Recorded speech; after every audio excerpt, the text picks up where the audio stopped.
عملية تبادل الأسرى في هنا وفي ساحة السرايا وسط مدينة غزة. نشاهد هذه الصورة المباشرة. سلمى هذه الآن تتم عملية تبادل هذه الصور المباشرة، وتم إخراج الآن الثلاث رهائن كما شاهدنا في هذه الصور المباشرة عبر شاشة الجزيرة. الآن تم إخراج الأسرى الإسرائيليين الأسيرات من المحتجزات الأسرى الإسرائيليين، والآن تم تسليمهم إلى الصليب الأحمر في المركبة الأخرى في الاتجاه الآخر كما نشاهد.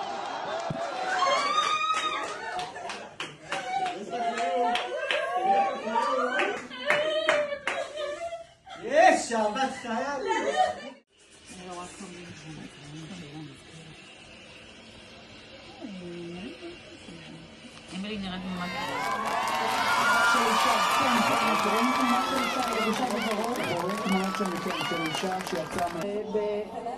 עם התמונות הללו אנחנו מנסים לראות מי בדיוק הוא עברה